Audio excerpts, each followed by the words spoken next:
आज आपको ऐसा प्रश्न हम बताने जा रहे हैं जो गारंटी के साथ एग्जाम में आने का ये चांस रखता है। जैसे आपको इस चैप्टर में ओम का नियम 5 मार्क्स का तो पूछता ही है, लेकिन अब एक ऐसा प्रश्न करा रहे हैं कि ये आएगा, अगर प्रथम पाली में ये आ गया तो दूसरे पाली में ये वाला जो सवाल आपको बता रहे हैं वो आएगा। मतलब ओम का नियम अगर आ गया प्रथम पाली में तो द्वितीय पाली में आपका ये आ जाएगा। ठीक है, तो क्वेश्चन क्या है?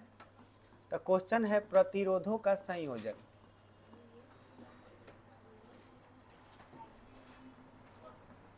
प्रतिरोधों के श्रेणी क्रम और समांतर क्रम संयोजन।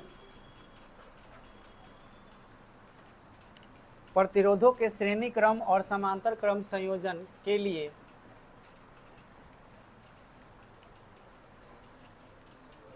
तुल्य प्रतिरोध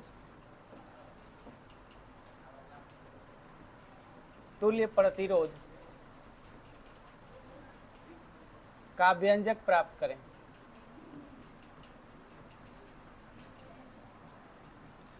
ये सवाल कल आप लोगों को बना के दिखाना है। यहाँ पर बहुत ही महत्वपूर्ण प्रश्न हो रहा है, माने फिजिक्स का सबसे महत्वपूर्ण सवाल है आपका इलेक्ट्रिसिटी का। ठीक है, तो इसलिए ध्यान से समझिएगा। इसमें आपको हम ये बताने जा रहे हैं कि जब आप प्रतिरोध को जोड़ते हो एक दूसरे प्रतिरोध से, जैसे सीधा सीधा आपसे एक सवाल पूछ रहे हैं, माने घरेलू यूज पर है, बता दिए तो ठीक, नहीं तो हम तो बताएंगे। मान लो तुम्हें कह दिया गया कि तुम्हें खुद से अपने घर में बिजली का वायरिंग करना है, साधारण वायरिंग करना है, ज़्यादा कुछ नहीं जोड़ना, सिर्फ तुम्हें बल्ब को और पंखा को जोड़ना है। ठीक है, इतना तो करने आ ही जाएगा। अगर तुम अपने घर में बल्ब और पंखा जोड़ना चाहते हो, ठीक है, तो बल्ब और पंखा को जोड़ने के चलाने के लिए आपको क्या ज़रूरी है? उसमें भाई गर्म तार और ठंडा तार यही ना पहुंचाना है। तो एक तरीका है कि 2 गो तार है जौन जा रहा है, एगो गर्म तार है एगो ठंडा तार जौन पोल पर से आया। ठीक है, आप अपने घर में वायरिंग कर लिए। वायरिंग कैसे किए हैं? तो ये दोनों तार में यहाँ पर एगो मान के चलिए कि आपने यहाँ पर एक बल्ब जोड़ लिया। ठीक है, इसके बाद यहाँ से तार निकाले। ठीक है, फिर आगे जाकर के एगो दूसरा रूम में आपने एक बल्ब जोड़ लिया। ठीक है, फिर एगो और तीसरा रूम है, उसमें भी आपने ऐसे लाइन से बल्ब जोड़ लिया और इसी जगह से तार निकाल करके इसी में आपने पंखा भी जोड़ लिया। इसी में आपने पंखा भी जोड़ लिया, यहीं पर आप पंखा भी जोड़ लिए, यहाँ पर भी पंखा जोड़ लिए और यहाँ पर भी पंखा जोड़ लिए, इसी जगह से तार निकाल के। ये बात समझ में आया? तार कहाँ से आया है? पोल पर से, माने मेन लाइन है ये ना है, तब मेन लाइन ये आया। 3 गो रूम था आपका, 3 गो रूम में 3 गो बल्ब जोड़ लिए, आप पंखा जोड़ लिए, फर्स्ट क्लास आपका ये चल रहा है। स्विच भी कहीं लगाना है लगा दीजिए, कोई दिक्कत नहीं है, हर जगह लगाना है हर जगह लगा दीजिए। एक तरीका ये हुआ जोड़ने का। दूसरा तरीका समझिएगा, जो मेन लाइन आया है, जो मेन लाइन आया है, इस जगह से, मेन जगह से 3 तरह का तार ले गए। एक तार इस बल्ब के लिए, समझ में आया? एक तार इस बल्ब के लिए और इसके लिए, और फिर यहीं से एक और तार ले गए पंखा के लिए। समझ में आया? एक आ दो तरह का तार, एक बल्ब के लिए एक पंखा के लिए। फिर यहाँ से इसके लिए भी यहाँ से आप 2 गो तार लेकर के गए। मान लीजिए ये वाला पंखा के लिए और ये किसके लिए? बल्ब के लिए। फिर इसी जगह से इसके लिए तार आप लेकर के गए। समझ में आया? यहीं से मान लीजिए कि यहाँ से आप तार ले गए और इसके पंखा और इसके बल्ब को जोड़ने के लिए आपने सप्लाई किया। तो अब मुझे ये बताओ कि किसमें ज़्यादा लाभ मिलेगा? पहला वाला में लाभ मिलेगा कि नीचे वाला में लाभ मिलेगा? पहला वाला में। अब मेरा सवाल तुम लोगों से ये है कि अगर पहला वाला में लाभ मिलेगा तो क्यों मिलेगा, क्या फायदा मिलेगा तुमको, बोलो, कोई भी बताओ। पहला चीज की तब पैसा के बहुत बचत होगा, इतना तार लगाने का जरूरत नहीं पड़ेगा, बात बुझाया। और दूसरा फायदा वोल्टेजो खूब मिलेगा का, तो इसलिए खर्चा कम भी लगा और वोल्टेज भी कम, और बिजली बिल भी बहुत क्या आएगा, कम आएगा। इसलिए हमको ये वाला लाइन करना चाहिए, पर पूरी तरह से आप गलत है। मजा आया, इसमें बिजली बिल ज्यादा आएगा और इसमें बिजली बिल कम आएगा, मजा इसमें है, इसमें फायदा है। अब सवाल मन में उठा होगा कि सर कैसे, यहाँ तो बहुत ज्यादा खर्चा है लेकिन बिजली बिल हर महीने बहुत कम आएगा, हे में बिजली बिल बहुत ज्यादा आएगा। अब यही ना सवाल है कैसे, तो चलिए देखते हैं कैसे।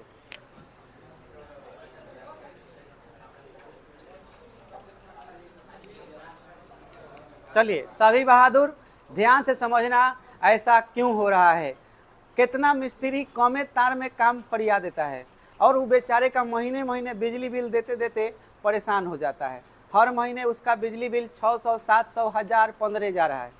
गांव में अगर बात किया जाए तो किसी का वायरिंग भर पेट तार है एकदम पूरा घर में, तो तार बहुत ज़्यादा बिछा दिया तो कितना तार लगा दिलक रे, कैसन वायरिंग किया है, लेकिन उसका बिजली बिल कम आएगा। वो एकदम बहुत बढ़िया मिस्त्री है। अब कैसे किया, क्या किया और क्यों किया, इसका रीजन समझते हैं। देखो आपको हम बता दें कि जो प्रतिरोध होते हैं, प्रतिरोध का मतलब तो रुकावट होता ही है। रुकावट, जब तार में धारा में रुकावट आता है, धारा में रुकावट आता है तो रुकावट होने के वजह से तार गर्म हो जाता है, बात बुझाया। और तार जब गर्म हो जाता है तो क्या होता है कि जो धारा होती है, विद्युत धारा, जो ऊर्जा बल्ब को मिलनी चाहिए वो ऊर्जा गर्मी में बदल जाता है, उष्मा में बदल जाता है, और उतना मने गर्म हो जाता है कि उधर से ऊर्जा बहुत ज़्यादा आते जाता है और रुकावट बढ़ जाता है। इसलिए मतलब सीधा सीधा बात है कि रुकावट अगर बढ़ेगा तो तुम्हारा बिजली बिल ज़्यादा आएगा, और रुकावट कम रहेगा तो बिजली बिल भी कम रहेगा। अब आपको ये जानना है कि हम वायरिंग अगर करते हैं तो वायरिंग कितने तरह का होता है, तो सीधे सीधे समझो, प्रतिरोध जो होते हैं उनको हम दो तरीक़ा से जोड़ सकते हैं। एक लाइन से एकदम जोड़ सकते हो सीधा सीधा, जैसे पहले जोड़े थे, एगो बल्ब एक के तार में, बोलो 3 जगह बल्ब और 3 जगह पंखा था एक एगो तार में। और दूसरा तरीका था कि एक जगह से अलग अलग तार ले गए थे, तो अलग अलग जो तार ले गए उसको कहते हैं समांतर क्रम, और सीधा तार में ले गए तो क्या हो गया, श्रेणी क्रम। मान के चलो कि हमने क्या किया, 3 गो जोड़ा था, तो 3 गो के लिए हम ऐसा 3 गो प्रतिरोध ऐसे बना सकते हैं। बोलो ये जो जोड़ा गया है 3 गो बल्ब के लिए चाहे 3 गो पंखा के लिए, ऐसे बना सकते हैं। तीनों का प्रतिरोध होगा कि नहीं होगा, होगा। मान लीजिए इसका प्रतिरोध है R1, इसका है R2 और इसका क्या है R3। अब चलिए इसको लाइन सप्लाई करते हैं। फिलहाल के लिए लाइन के जगह पर हम एक बैटरी या सेल बना लेते हैं। जैसे मान लीजिए यहाँ से सेल से धारा सप्लाई हुआ ऐसे करके, या स्विच लगा दिए, और इस जगह पर आप क्या करिए कि धारा सप्लाई कीजिए। यहाँ से धारा सप्लाई हुआ, धारा I सप्लाई हुआ, ये धारा I गया, यहाँ इधर गया। अब ये धारा I यहाँ पे गया, फिर यहाँ पे आया, यहाँ पे आया, हर जगह धारा का मान क्या रह रहा है, बराबर रह रहा है, बात बुझाया। अब बात करें वोल्टेज का, क्या सबका वोल्टेज बराबर होगा, नहीं होगा। इसका वोल्टेज अलग होगा तो इसके वोल्टेज को हमने क्या मान लिया, V1, इसके वोल्टेज को V2 और इसके वोल्टेज को V3 मान लिए। ये बात समझ में आया, क्योंकि यहाँ पर आवेश का सफ़र यहाँ से यहाँ तक हो रहा है और यहाँ से यहाँ तक आवेश का सफ़र हो रहा है। तो 3 गो आप प्रतिरोध देखिए गौर से, लाइन से ही जुड़ा हुआ है। अब आपसे पूछ दिया जाए कि श्रेणी क्रम संयोजन क्या होता है, तो श्रेणी क्रम संयोजन बड़ा सा आसान सा चीज़ है। आपसे पूछा जाए कि श्रेणी क्रम संयोजन बताइए, तो सीधे सीधे बोलिए कि इस संयोजन में पहले प्रतिरोध का दूसरा सिरा, दूसरे प्रतिरोध का पहला सिरा। हाई एगो प्रतिरोध है ना, तो इस प्रतिरोध का कौन सा सिरा है? पहला सिरा है। फिर दूसरे प्रतिरोध का दूसरा सिरा तीसरे प्रतिरोध के पहला सिरा से जोड़ते हुए इसी क्रम को क्या करते हैं? जारी रखते हैं। बोलो, ये बुझाया है? आपसे पूछे हम कि श्रेणी क्रम संयोजन क्या है, तो आप सीधे सीधे बोलिए कि इस संयोजन में पहले प्रतिरोध के दूसरा सिरा दूसरे प्रतिरोध के पहले सिरा से फिर दूसरे प्रतिरोध का दूसरा सिरा तीसरे प्रतिरोध के पहला सिरा से जोड़ते हुए इसी क्रम को जारी रखते हैं, और इसे हम कौन सा संयोजन कहते हैं? श्रेणी क्रम। बोलो, क्लियर हुआ? इसमें धारा का मान हर जगह क्या होता है? अलग अलग। हर जगह धारा का मान क्या होगा? बराबर होगा। अरे पाइप एक गो है तो पनिया हर जगह बराबर ही ना होगा, ये बात बुझाया। लेकिन विभवांतर क्या होता है? अलग अलग होता है। तो परीक्षा में ये पूछ भी देता है कि श्रेणी क्रम में विभवांतर का मान क्या होता है? अलग अलग। धारा का मान क्या होता है? बराबर। बोलो, क्लियर हो गया? हम बारीकी से एकदम लाइन से समझते चलेंगे और लिखते भी चलेंगे। तो पहले आप ये प्रश्न लिखिए, और इसके बाद अभी फिगर नहीं बनाना है। इसमें कई गो संयोजन आपको पढ़ना है? 2 गो। तो श्रेणी क्रम संयोजन लिख करके डैश दीजिए। क्वेश्चन लिख लिए हैं? क्वेश्चन लिखिए और श्रेणी क्रम संयोजन लिख करके डैश दीजिए।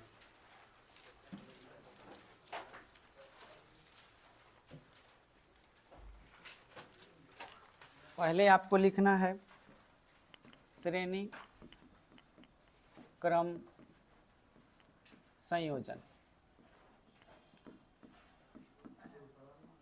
इसको इंग्लिश में बोलते हैं सीरीज अरेंजमेंट। सीरीज अरेंजमेंट लिख करके डैश।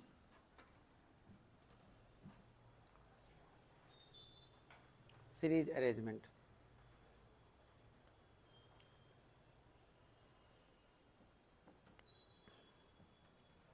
बोले,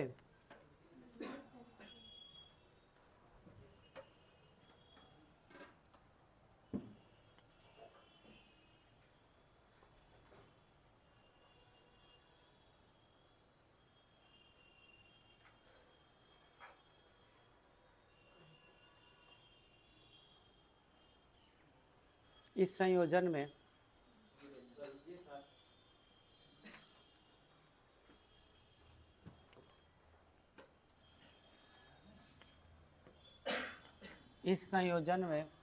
पहले प्रतिरोध का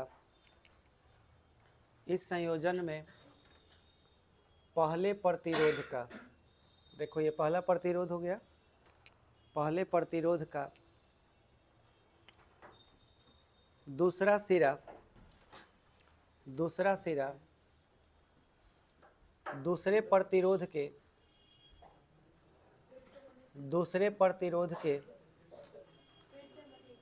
पहले प्रतिरोध का दूसरा सिरा। इस संयोजन में पहले प्रतिरोध का कौन सा सिरा? दूसरा सिरा। फिर क्या लिखेंगे? दूसरे प्रतिरोध के कौन सिरा? पहला। इधर वाला पहला बोला जाएगा। पहला सिरा से हो गया। फिर कोमा दो। अब बोलो क्या होगा? दूसरा प्रतिरोध का कौन सा सिरा? हाँ, लिखो, दूसरा प्रतिरोध का दूसरा सिरा। दूसरा प्रतिरोध का दूसरा सिरा। दूसरा प्रतिरोध का दूसरा सिरा। बोलो क्या लिखाएगा? तीसरा प्रतिरोध के पहला सिरा से। लिखो, तीसरा प्रतिरोध के पहला सिरा से। तीसरा प्रतिरोध के पहला सिरा से जोड़ते हुए तीसरा प्रतिरोध के पहला सिरा से जोड़ते हुए इसी क्रम को जारी रखते हैं। इसी क्रम को जारी रखते हैं। इसी क्रम को जारी रखते हैं। जोड़ते हुए इसी क्रम को जारी रखते हैं। इसमें धारा का मान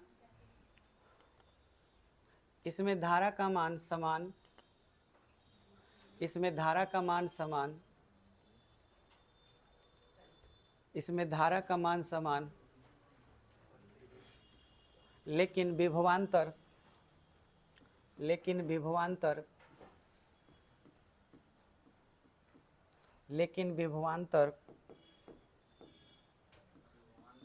अलग अलग होता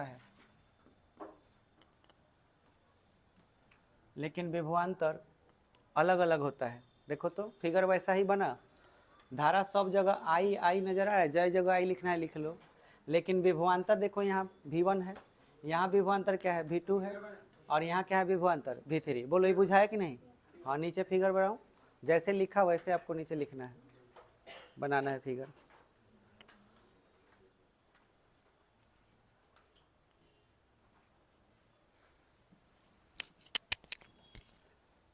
सब बुझाते चल रहा है? चलो अब हम ओम का नियम इसमें अप्लाई करेंगे हर जगह।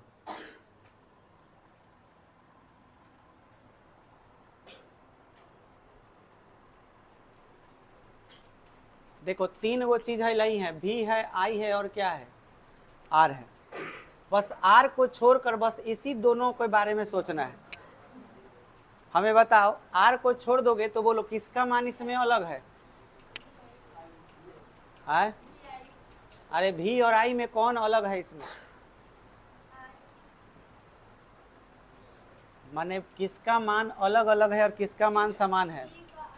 भी का अलग है और आई का मान हर जगह बराबर है। यहाँ भी आई है, यहाँ भी आई है, हर जगह क्या है? आई है। फिगर हो गया?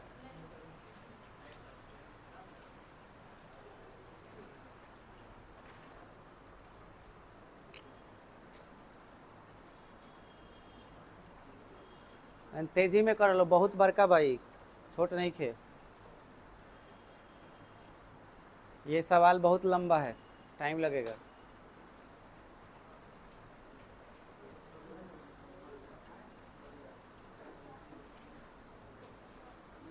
हो गया?